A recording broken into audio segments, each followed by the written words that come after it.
You used to work in the banking sector in a leader role. Why did you decide to go on a different path and start working on your own project? Yeah, I think most entrepreneurs really want to do their own thing. Most people want to make a difference. In the end, it's about making money. So you have to choose, you want money, fame, or power. I wanted to do my own thing and make money and run my own business. Where did the idea of water babies come from? Most entrepreneurs steal ideas. It's called bricolage.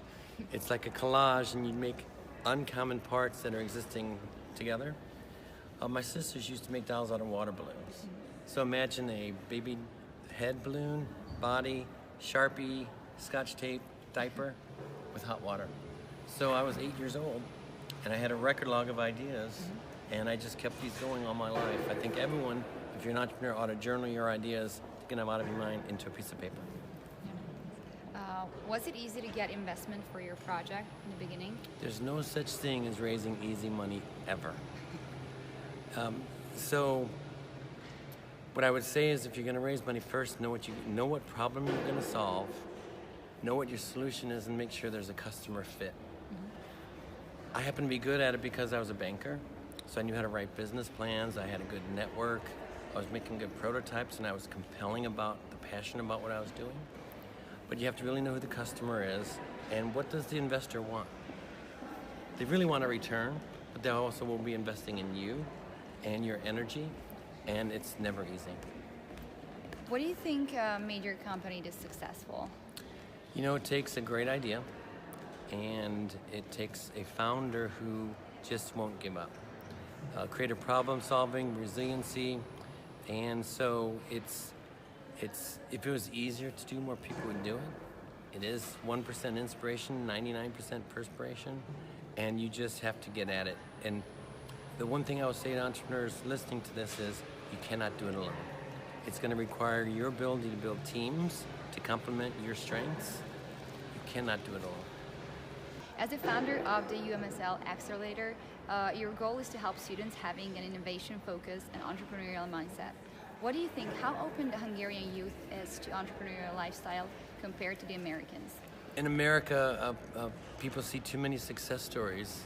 You know, Uber happens, Airbnb happens, Facebook happens, Google happens, and so in many cases maybe we're unrealistic. Some of our entrepreneurs think, well, my gosh, if I just have this idea for this app, I'll be making millions of dollars in months. There's no shortcut to success. It's still heavy lifting. Every overnight success took 3 years to happen. Now, comparing the two cultures, I think there's a culture shift.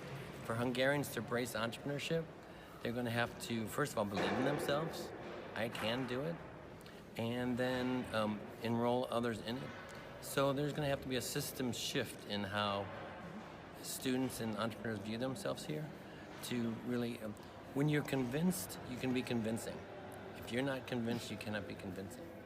Do you see any similarities between the St. Louis area and Hungary? Good question. There is a lot of similarities. So in St. Louis, we are in the middle of the continent. San Francisco and New York get all the attention. Similar here, you're in the middle of the continent, and you got Germany and the others. But we have a good work ethic. We're smart. We are hardworking. We have integrity, and I think so does Hungary citizens. And if someone would come here, similar to St. Louis, lower cost of living than the coasts, and easier to get to people. We're 1 degree, 2 degrees away from really, I can talk to anyone in St. Louis. You can't do that in New York or Silicon Valley, and I suspect the same would be here. You've spent a week here in Hungary, and you've met many actors of the local startup ecosystem. Do you think the Hungarian team's startups have enough skills and strength to be able to enter international markets and make their own way there? Absolutely. The diversity of thought I saw, the innovation I saw, is good enough. It's world class. It's the execution. It comes down to the execution that will make it happen. And so do these startups, these founders have the energy, the passion, the ability to enroll others, the ability to think that they're good enough, that they deserve a $1 billion company. So the talent is here, the ideas are here. It's going to be, do you want it bad enough? Because again, if it was easier to do, more people would do it. What would you recommend to all the Hungarian young people with an entrepreneurial mindset? You know, it's a process. So this is a marathon, not a sprint. And you're in it for the long haul. You will have to work harder than you ever imagined. If you succeed, great. If you fail, it will still be good for you. The skills you will learn, even if you fail, will be good for you in your life, in your career. So there's no downside. What I would recommend is, you got to take this good idea and nurture it. Get out of your mind. But it's all about process. What entrepreneurs tend not to have enough of is money and time. So I've got this 3-year dream, this big idea, and I'm working, I have a family, I'm in college, I've got my busy life. How do I call out enough time and enough money? Then there's culture and then there's process. So if you get all those 4 together with a great idea and you build a team, then you'll be rich and famous. Thank you.